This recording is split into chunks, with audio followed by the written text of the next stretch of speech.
لیکن سب سے پہلے بات کریں گے ملک بھر میں کورونا کی ہلاکت خیزی کم ہو گئی ہے۔ مہلک وائرس نے مزید 24 افراد کی جان لے لی۔ کورونا سے مجموعی اموات 22,493 ہو گئی ہیں۔ کورونا کے مثبت کیسز کی شرح 3.3% رہی۔ 24 گھنٹوں کے دوران 50,531 کورونا ٹیسٹ کیے گئے۔ 1683 مثبت کیسز رپورٹ ہوئے ہیں۔ آپ کو آگاہ کر رہے ہیں کہ ملک بھر میں کورونا کی صورتحال اب بہتر ہوتی دکھائی دے رہی ہے، کیسز میں کمی آ رہی ہے اور 24 گھنٹوں میں 50,531 کورونا ٹیسٹ کیے گئے ہیں، جبکہ اگر شرح کی بات کی جائے وہ 3.3% رہی ہے۔ اور آپ کو یہ بھی بتائیں کہ کورونا کیسز سے جو اموات ہے 24 گھنٹوں میں وہ 25 رپورٹ ہوئی ہیں۔ 24 گھنٹوں میں 50,531 کورونا ٹیسٹ کیے گئے اور مثبت کیسز کی شرح 3.3% رپورٹ ہوئی ہے۔ آپ کو آگاہ کر رہے ہیں کہ ملک بھر میں کورونا وائرس کی صورتحال اب بہتر ہو رہی ہے اور مزید 24 افراد جان کی بازی ہار گئے۔ اور اب بات ہاٹ ایشو افغانستان کی صورتحال کی۔ افغان امن عمل میں امریکہ نے پاکستان کی کوششوں کا آخر کار اعتراف کر لیا ہے۔ ترجمان امریکی محکمہ خارجہ کا کہنا ہے کہ افغانستان سے متعلق پاکستان کی تعمیری شراکت داری حوصلہ افزا ہے۔ حال ہی میں پاکستان کئی معاملات میں مددگار رہا ہے۔ ترجمان امریکی محکمہ خارجہ نیڈ پرائس کی پریس بریفنگ میں کہنا تھا کہ پاکستان کئی محاذوں پر ایک اہم شراکت دار ہے۔ افغانستان میں پاکستان اور امریکہ کے مشترکہ مفادات ہیں۔ دونوں ممالک افغانستان کی امن و سلامتی کے لیے مشترکہ کوششیں بھی کر رہے ہیں۔ انہوں نے افغانستان میں امن کے لیے علاقائی اتفاق رائے اور تعاون کو اہم قرار دیا۔ is that Pakistan is an important partner across any number of fronts.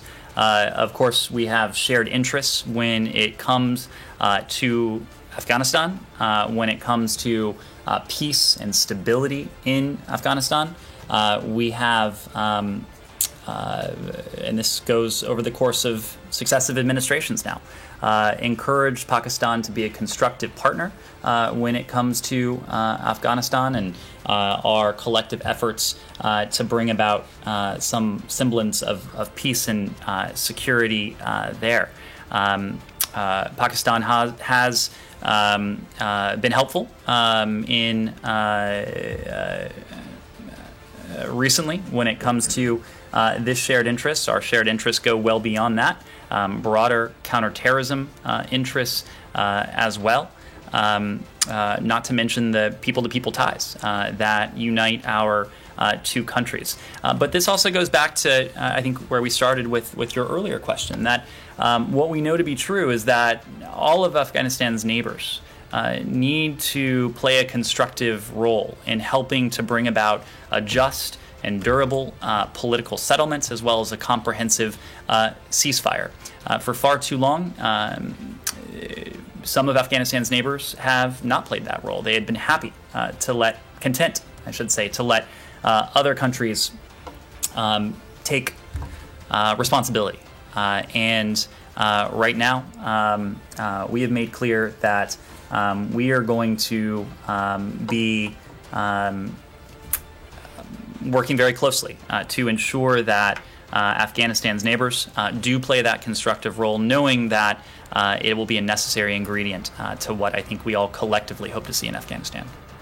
Afghanistan میں طالبان کی پیش قدمی نہیں رک رہی۔ طالبان افغان صوبے باغتیز کے دارالحکومت قلعہ پر قبضہ کر چکے ہیں۔ جیل میں قید 400 قیدیوں کو بھی رہا کروا لیا۔ مزید 160 اضلاع پر قبضے کا دعویٰ کر دیا گیا ہے۔ اب تک 372 اضلاع طالبان کے کنٹرول میں آ چکے ہیں۔ افغان طالبان کا اعلیٰ سطح وفد ایران پہنچ گیا ہے۔ ایرانی وزیر خارجہ جواد ظریف سے ملاقات کی۔ فٹ بال کی بات کریں گے۔ انگلینڈ نے یورو کپ کے فائنل کے لیے کوالیفائی کر لیا ہے۔ سیمی فائنل میں ڈنمارک کو 2-1 سے شکست دے کر انگلینڈ نے فائنل میں جگہ بنائی ہے۔ انگلینڈ کا فائنل میں اٹلی سے مقابلہ ہوگا، جس نے اسپین کو زیر کر کے ایونٹ کو آخری 2 ٹیموں میں جگہ پائی ہے۔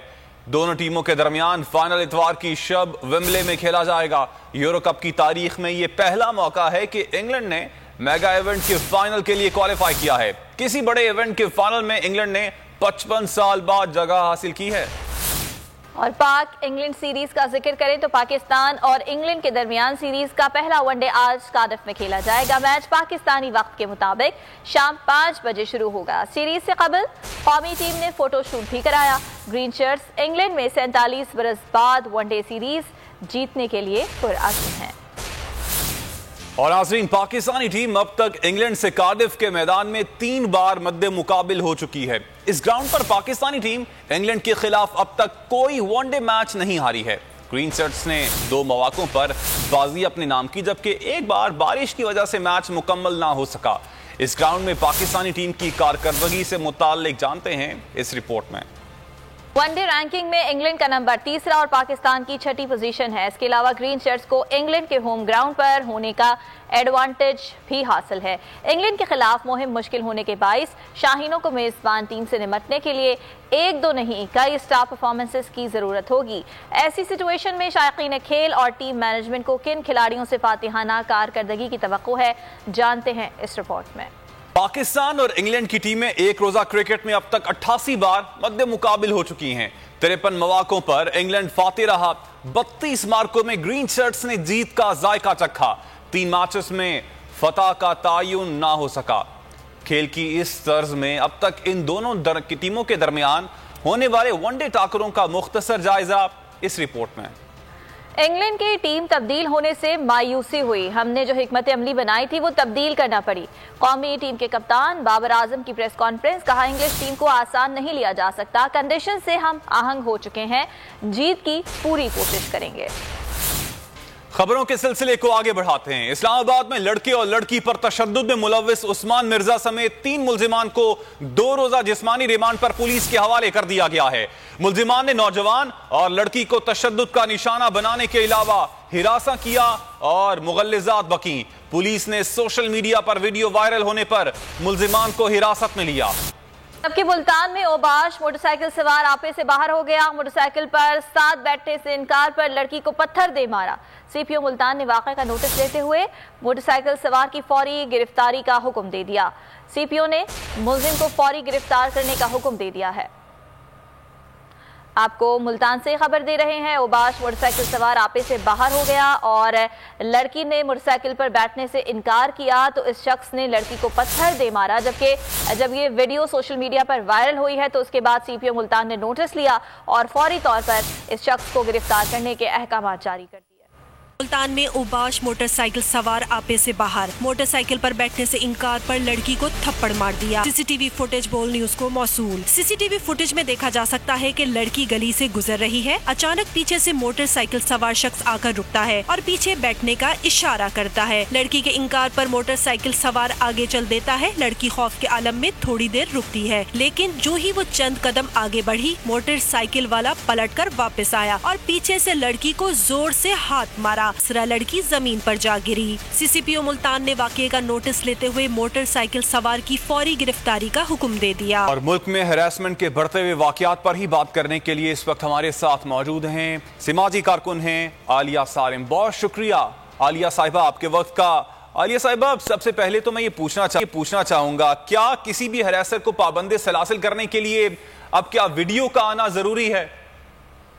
جی بالکل، میں یہی سوچ رہی ہوں کہ کیا اب اداروں کے بجائے یہ کام پبلک نے ہی کرنے ہیں؟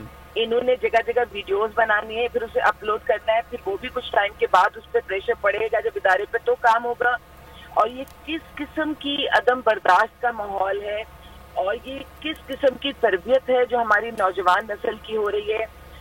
اسکولز بند صحیح، لیکن میں سمجھتی ہوں گھر تو آباد ہے، گھر میں مائیں بہنیں تو موجود ہیں، ماں کی تربیت موجود ہے کہ ہم نے کل بنا دی اپنے معاشرے کے لوگوں کی۔ ہم انکار نہیں سن سکتے، ہم اپنی منمانی کرنا چاہتے ہیں اور ہمارے پاس موبائل فونز آئے، پھر نائٹ پیکیجز بھی آ گئے، ہم ہر چیز کو بہت سکون سے دیکھتے رہتے ہیں اور جب کوئی چیز بہت ایکسٹریم پہ پہنچ جاتی ہے تو اچانک ہمیں خیال آتا ہے کہ چیزیں کہاں پہنچ گئیں۔ اب تو لگتا ہے تربیت بھی موبائل فونز کر رہے ہیں۔ اس سے اچھا کام کیا کہ ویڈیو وائرل کر دی، لیکن اگر ویڈیو وائرل ہو رہی ہے تو اس کا مطلب یہ ہے کہ باقی ادارے کیا کر رہے ہیں؟ ہم کس طرح چیزوں سے کام لیتے ہیں، ہم کس طرح رشتوں سے کام لیتے ہیں، ہم کس طرف جا رہے ہیں؟ ہم نے ہر چیز ہم تجاوز کر رہے ہیں۔ اور کوئی بھی چیز جب تجاوز پہ جاتی ہے، ایکسٹریمزم پہ جاتی ہے، تو وہ ہمیشہ بہت شدید نقصان دکھاتی ہے. اور بہتر ہے کہ ابھی بھی جو صورتحال دیکھ رہے ہیں ہم، اور بہرحال آواز تو اٹھائی جا ہی رہی ہے، مجھے لگتا ہے کہ اب بھی وہ وقت ہے کہ چیزوں کو سمیٹا جائے، سنبھالا جائے، اور قانون بنتے رہیں گے، قانون بنتے رہے ہیں اور اب بھی بہت سارے موجود ہیں. لیکن اللہ کرتا کہ میرے ملک میں اس کی امپلیمنٹیشن ہوتی، وہ مجھے نظر اس طرح سے نہیں آتی. اگر اریسٹ بھی ہو جاتے ہیں تو پاور کی گیم ہے، پیسے کی گیم ہے، وہاں سے بھی چھوٹ جاتے ہیں. اگر گئے تو ماں باپ پر ایسا پریشر ڈالتے ہیں کہ ماں باپ معافی بھی دے دیتے ہیں. ٹھیک ہے، بالکل ایسا ہی ہے. عالیہ صاحبہ ساتھ ہی موجود رہیے گا کہ قوانین موجود ہیں لیکن ان پر امپلیمنٹیشن نہیں ہوتا. اب ویمن ہیراسمنٹ کے حوالے سے کون کون سے قوانین موجود ہیں، کس طرح سے اس کو امپلیمنٹ کیا جائے، ایڈوکیٹ جاوید احمد ہمارے ساتھ موجود ہیں، ان سے جان لیتے ہیں. جاوید صاحب فرمائیے گا کہ یہ پہلا واقعہ نہیں ہے، اس طرح کے بہت سارے واقعات سوشل میڈیا پر وائرل ہوتے ہیں، اس کے بعد ادارے حرکت میں آتے ہیں. کون سے ایسے قوانین ہیں اس وقت جو موجود ہیں اور ان پر امپلیمنٹ ہو جائے اگر تو اس طرح کے واقعات میں کمی دیکھی جا سکتی ہے؟ اور دیکھیں جی، بات اس میں اس طرح ہے کہ کسی بھی شہری کو اس بات کی اجازت نہیں ہے کہ وہ کسی کے پرائیویٹ معاملات میں دخل دے. اگر کوئی شخص جرم کرتا ہے تو جرم کو پکڑنا، اس کا کام کرنا وہ پولیس کا کام ہے، اداروں کا کام ہے، اور ادارے ہی اس کے ذمہ دار ہیں. اگر ہم کسی کے جرم کو گناہ سمجھ کر اس کو سنسار کرنے کی پالیسی پر چل پڑیں گے، کوئی بھی شخص دودھ کا دھلا نہیں. اگر کوئی شخص ہمارے کو کسی جرم کو گناہ کہتا ہے، اس پہ ظلم کرتا ہے، زیادتی کرتا ہے، اس کے اوپر اس کو بند کرتا ہے اور اس کو باور کرنے کی کوشش کرتا ہے کہ تم پاپی ہو، تم گناہگار ہو، تم مجرم ہو، اور میں تمہیں صحیح کرنے کا اختیار رکھتا ہوں، میں مقتدر ہوں، تو وہ ریاست میں ریاست بنانے کا مرتکب ہو رہا ہے. اور جو بھی کوئی کام ایسا ہو جس میں ریاست بنانے کا عمل ظاہر ہو، وہ ریاست سے بغاوت کا مترادف ہوتا ہے. اور کسی شخص کو یہ اختیار نہیں ہے کہ وہ اس طرح کی بات کرے. جو عمل ہے عثمان مرزا نے اور جن لوگوں کے ساتھ کیا ہے اور جو بات کی ہے، وہ عمل انتہائی اخلاقی طور پر بھی مکروہ ہے. لیکن سر بات آگے یہی آتی ہے کہ یہ لوگ چھوٹ جاتے ہیں. ابھی عالیہ صاحبہ بھی یہی بات کر رہی تھی، قانون موجود ہے، امپلیمنٹیشن کا مسئلہ ہے. اب اس کیس کے اندر جو آپ بات کر رہے ہیں عثمان مرزا میں، اس میں پولیس مدعی ہے، اب وہ لوگ سامنے تو آئے نہیں ہیں. اب جو اصل لوگ ہیں، اب پرابلم یہ ہے کہ ان لوگوں کو سزا کیسے ہوگی؟ میں بتاتا ہوں آپ کو، میری بات سنیں. اب ایک شہری کا کام یہ ہے کہ وہ ریاستی اداروں کو اطلاع کرے، اور ریاست کا کام ہے اس کے اوپر وہ پرچے کرے اور کام کو آگے بڑھائے. ابھی جو پولیس نے ان کو گرفتار کیا ہے وہ ہراسمنٹ کے طور پر گرفتار کیا ہے کہ انہوں نے کسی بھی معصوم بے گناہ لوگوں کو ہراساں کیا ہے. یہاں بات چل رہی ہے اختیار کی، ہراسمنٹ کی نہیں. اب میری بات غور سے سنیں، جو میں آپ سے کہنا چاہ رہا ہوں اور جو میسیج دینا چاہ رہا ہوں وہ یہ ہے کہ کسی شخص کو اختیار نہیں ہے کہ وہ کسی کا باپ بن جائے، کوئی مقتدر بن جائے. اور اس وقت بھی 21ویں صدی کے اندر ان کو جو ہراسمنٹ کے اندر پکڑا ہے، یہ ہراسمنٹ کے لیے پکڑنا کافی نہیں ہے.